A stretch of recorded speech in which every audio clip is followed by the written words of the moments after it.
Today we are going to discuss about the another mode of transfer of heat, that is convection. In our previous video we have discussed about the conduction that takes place in solid. So let's recapitulate what is conduction.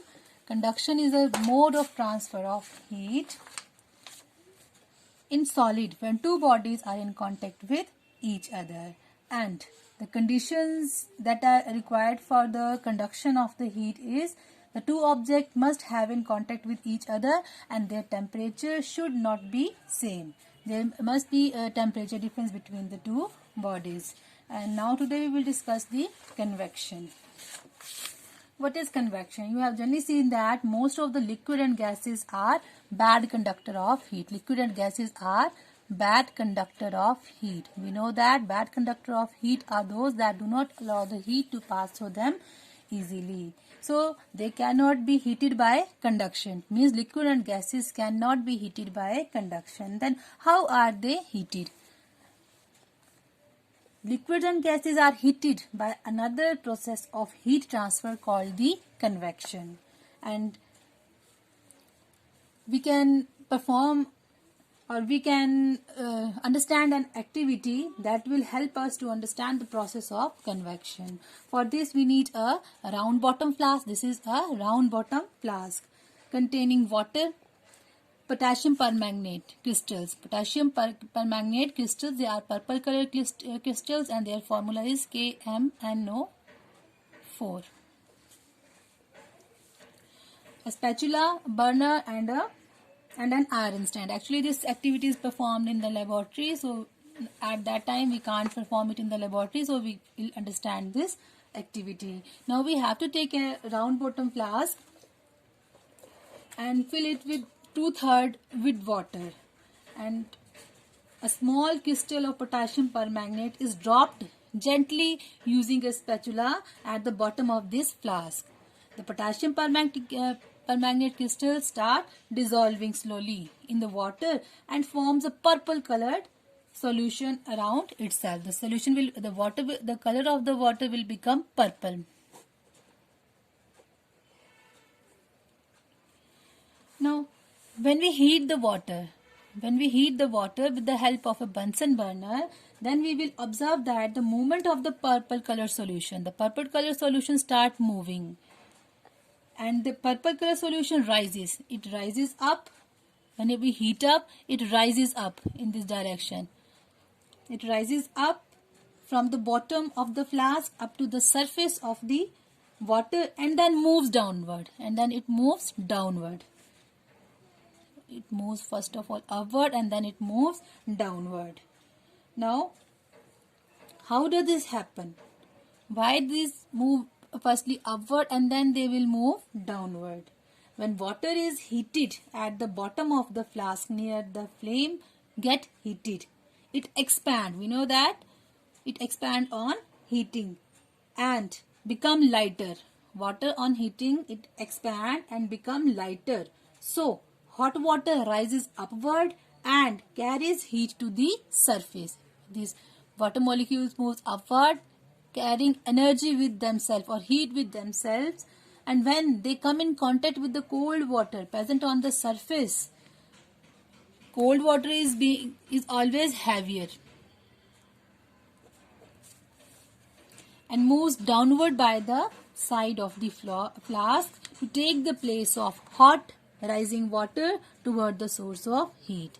After some time, this water also gets heated and rises upward, and cold water from the above comes down again. This process is continuous, and in this case, heat is transferred from hot water at the bottom of the flask near the source of the heat to, this is the source of heat. When we heat the bottom of the flask, then what will happen? The water near the surface of the flask, it get heat up and it rises up, and when it come in contact with the cold water actually will also heat it up.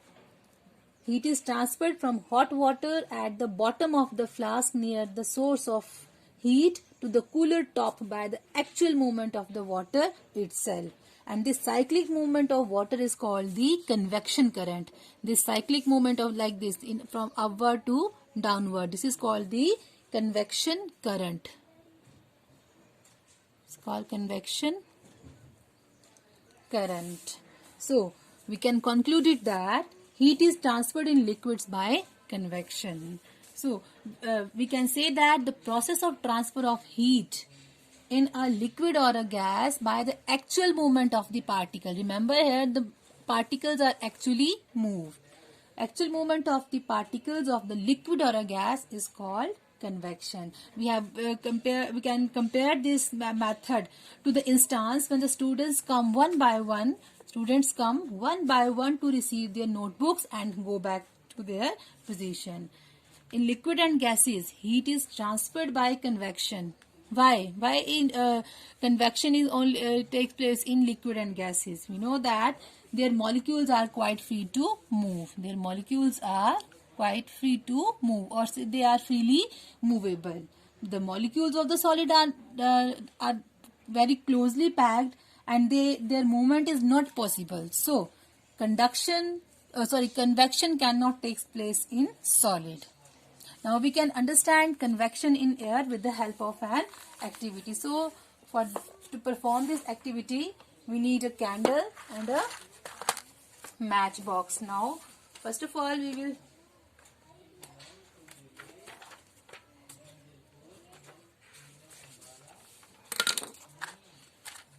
will understand the convection in air.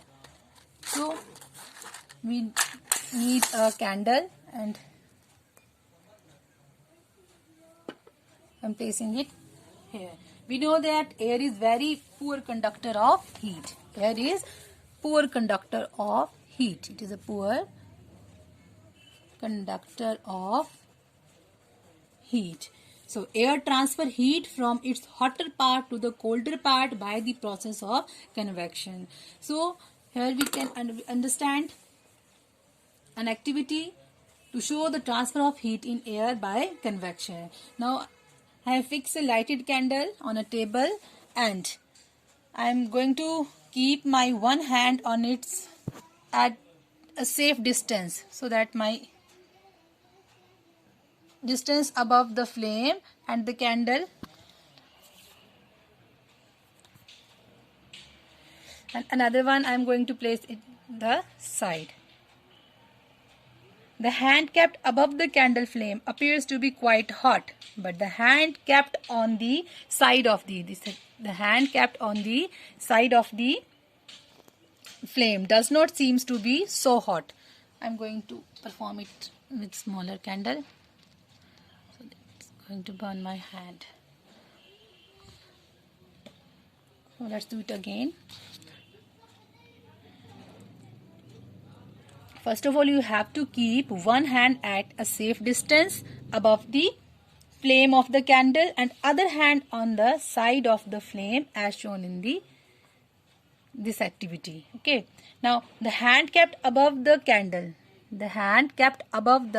candle.